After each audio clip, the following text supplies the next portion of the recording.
Vulnerabilities are just, Josh, I don't want to say I'm ready to give up, but man, it's just been bad. It's like, I keep telling everybody like this year's the year of the vulnerability, but really like that's kind of a play on words, right? Because if you go back from 2010, every year's the year of the vulnerability because it's just gotten worse and worse. Yeah. And there's some numbers up here in this word cloud.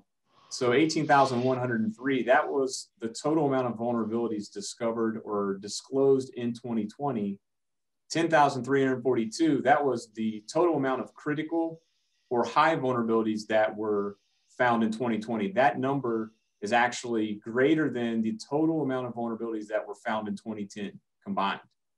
So we're on record pace in 2021 for vulnerabilities, but the caveat to that is we've increased vulnerabilities every single year since 2010. So probably next year, we could probably do the same slide and say, hey, it's the year of the vulnerability again, right?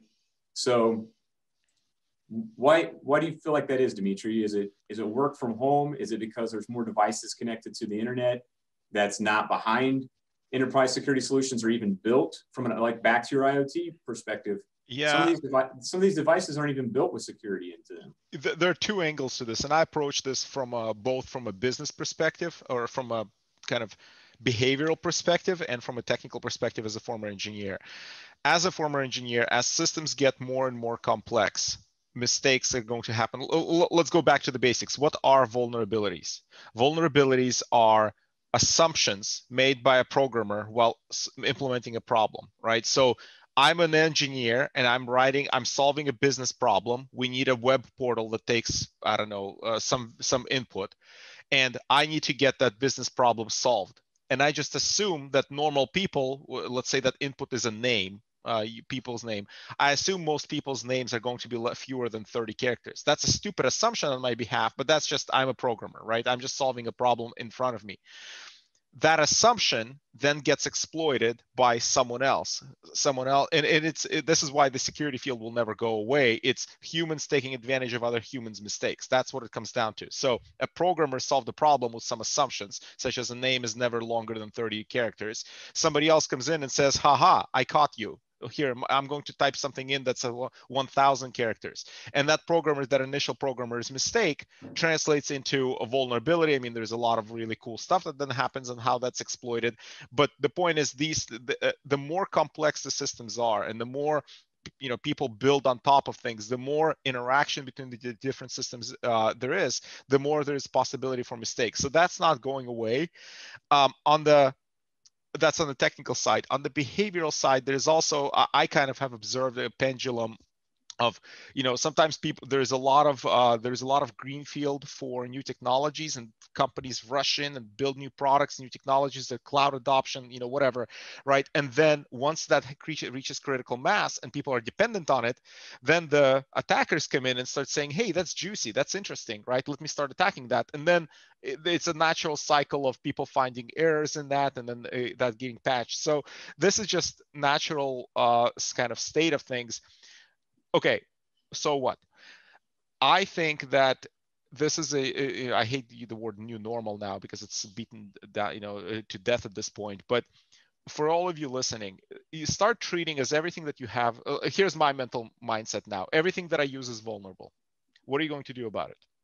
Right? How are you going to protect yourself? Everything at any given point is going to be vulnerable. Netflix has they actually released a tool, but they had I think it was like 5-7 years ago, they had a methodology in their data center called and they actually released a tool called Chaos Monkey. So what Chaos Monkey is, and you can Google it, you just Google Netflix Chaos Monkey. It's thought process around resiliency in a data center, where they said, imagine there is a chaotic monkey that goes around and just flips things off in the data center and turns things off and pulls cables, right? Do things continue to work? If the answer is no, you didn't build a resilient system. Go back and try again. And in fact, they now have it as a script that you can run on your data center. It's a Chaos Monkey, right? To test the resilience of your systems. Now, that's a cloud scale engineering, but you can apply that Chaos Monkey mindset to your own systems, but apply it in a vulnerability mindset. If a particular system is vulnerable, how screwed are you, right? What is the impact? I like another I keep gushing about this guy, Dan Geer, and I might have mentioned this in the past. I really like his analogy of how security should become, we should think about security as a utility. Think about electricity. We have a lot of equipment that's built in to prevent electrical outages, but we also know that if there's a power outage, that there are UPSs, there are, all these different things that snap back in and you are back in business. And the idea here is, his analogy was that security should also be designed around security should also be kind of like utility. If you put everything in the prevention basket, that's great, but sometimes something is going to happen. You can't avoid that. So the question is, how quickly do you snap back into operational? Are you out for 2 weeks? Or are you back in, a proverbial 1 second or less than a second, like with electricity, right? So this is where my approach to these vulnerabilities is that they're going to continue to happen as things get more complex, as things get more digitized. Cars are now computers, cameras are now computers, phones are now computers, clocks are now computers, et cetera. Everything is a computer that has a specific function. The more that happens, the more vulnerabilities it'll be. This is the new norm. I'll get off my soapbox. Nah, we're kind of on the same thing. I jump ahead a little bit, but as you know, I've talked to you a lot about what I call continuous vulnerability scanning, right? I feel like, I believe that's going to be the future. I think it's going to catch on. And businesses are going to start to utilize that in a different way, because if you look, typically it's around 85 to 90% of most breaches happen because of some sort of vulnerability that was known and had a patch that had not been patched yet. So let's say that we just take that practice of patching, you've now reduced the scope to 10%. That's a pretty drastic measure to be able to do that. And I think that really from an industry perspective, we have to take a harder stance on patching and looking at our vulnerabilities that way. And that's coming, I guess, from two guys that really don't sell products or support products that have anything to do with patching, right? And we're talking about it and beating that horse. So yeah.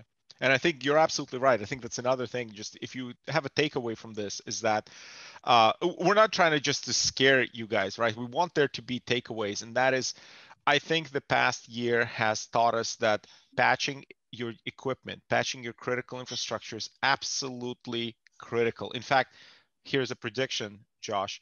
I bet you that at some point in the next several years, as part of the support contract or cyber insurance, I'm going to go there.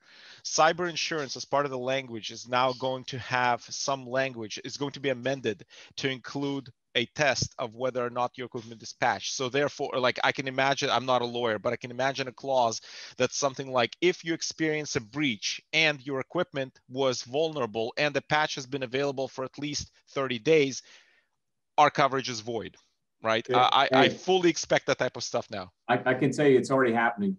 Okay. I know that some of the breach packages and insurance have already changed. It says basically lines that say, if you have not done your due diligence by patching a product that had a known vulnerability with an available patch, null and void. We can't cover you. Exactly. I mean, you got to give people a window to do it, but at the same time, if they're past that window, it's on you. I cannot help you if you cannot help yourself.